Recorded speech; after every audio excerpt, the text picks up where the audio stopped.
قَيِّمًا لِيُنْذِرَ بَأْسًا شَدِيدًا مِنْ لَدُنْهُ وَيُبَشِّرَ الْمُؤْمِنِينَ الَّذِينَ يَعْمَلُونَ الصَّالِحَاتِ أَنَّ لَهُمْ أَجْرًا حَسَنًا. Suwratul-Kahfi, chapter number 18, verse number 2. Let's do a rapid translation of this verse. Qayyiman, straight.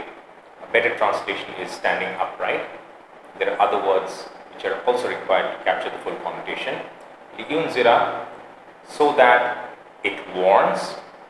Ba'san shadidan, normally translated as punishment severe punishment, but a better translation is war intense, prolonged intense. So there is intensity as well as continuity captured in this word shadid. So a prolonged intense war. Min ladunhu, especially from him, wa yubashira, and it gives glad tidings al-mu'minina, to the believers, allazina, who ya'maluna, do as-salihat, even some of the righteous deeds, anna, that, lahum, they have, ajran hasanan, reward beautiful, so that they have a beautiful reward.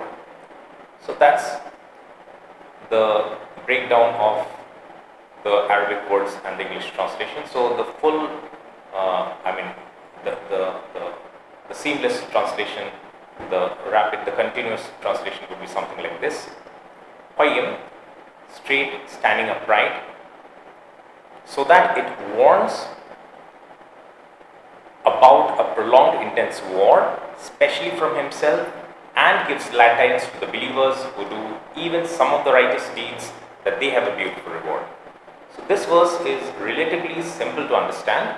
However, there are certain nuances which we want to sort of explain in brief.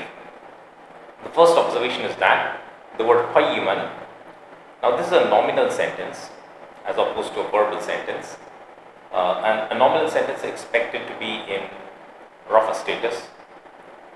So why is it in the nasab status? Why is it not qayyimun, but why is it qayyiman? And if you think you know the answer, you post your answers in the comment section below. I would like to hear from you. And in any case, we'll discuss about these intricacies about the Quranic Arabic, the linguistics in the separate series as I have already mentioned. Now, just as the word hamd required multiple words in the English language to capture the full connotation, and by the way, I have given a hint why is it in the nasab status in the way I have translated it, but I'll not divulge any more secrets to that. So the way we have translated is based on the Quranic Arabic. He, that is Allah subhanahu wa ta'ala, made it qayyim, and I have clarified qayyim just as I had clarified about the hamd through multiple words, as that is straight, standing upright. Why standing upright? Because qayyiman, the same root word, you've heard the word qiyam, right? It's the same root word. Qama is the verbal root of that word. So qiyam, qama, to stand. So standing upright. So the Quran, Allah subhanahu wa ta'ala has made the Quran not just straight, it stands upright in terms of its values. So it's valuable as well. That's the other connotation. And it's relative eternal. You've heard the term Deenul Qayyim, the eternal religion. So in that connotation, because the Quran is the last revealed book, the last revealed scripture, so it's eternal in that sense, not time bound till the next revelation or till the next book or scripture comes down or is sent down. And why it is relative? I have clarified that eternal with this adjective relative is because the creation for whom the message is intended, they themselves are not eternal, so it's relative eternal. And then liyunzira, so that this lam, by the way, is different from the lam in the previous verse. That was for, here it is so that, and it is because of that reason it is forcing yunziru to become yunzira, so that, and the pronoun is sort of inbuilt in the verb itself. That's the mechanism of the Arabic language. So it can mean he or it can mean it. Both are okay. Here, it is a better translation. So that it warns. So that it warns. It is in reference to the Quran, right? Now, if it were to be translated as he warns, that is also an okay translation. In that case, it would mean that the Prophet ﷺ, he warns. And why is the word it in this case a better translation? Both are linguistically appropriate renderings, as I have mentioned, is because this it is reference to Qayyiman. It was referenced in the previous verse as well. So Allah subhanahu wa ta'ala did not allow in it any crookedness. He made it straight, upright. He made it Qayyim, and thereby it warns, so that it warns. Ba'asan shadidan is, the noun comes first and the adjective comes later in Arabic language. So that is another sort of thing you should know. So ba'asan is war and shadidan is a prolonged, intense war. Ba'asan shadidan, a prolonged, intense war. Now, okay, a severe punishment is an okay translation, but what is being mentioned? What is the message behind this verse? It's much more profound than a severe punishment, just any severe punishment. It's about a prolonged, intense war. And what is Allah subhanahu wa ta'ala hinting at? Because Surah Kahf is for Akhirul Zaman. And in Akhirul Zaman, there are certain events, momentous events that will unfold.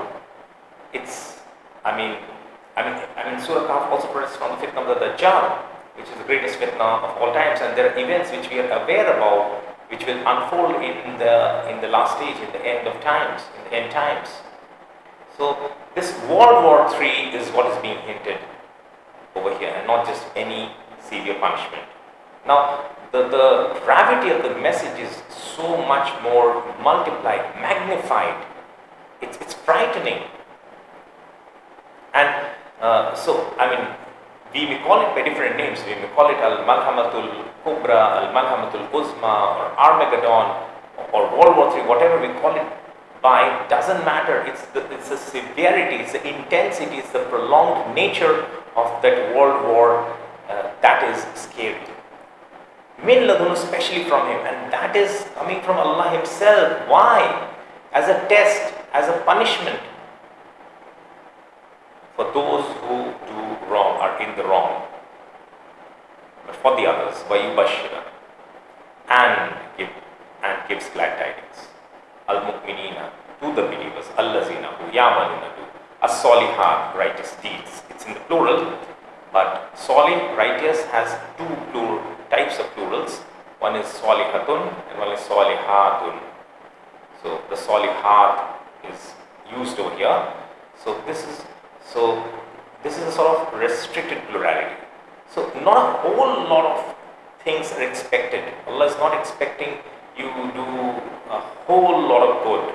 That is good, but there is a basic expectation. At least try something, some good deeds, some righteous deeds. Try, not even that. So in that context, the lesser, not another more. This concept is a bit difficult to understand because the concept of plurality.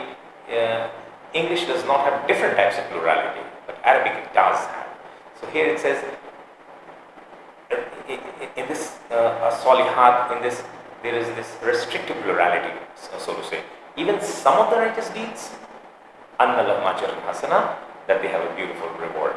Now, interestingly, one more final observation before we close is good deeds and good reward are both good translations, pun intended.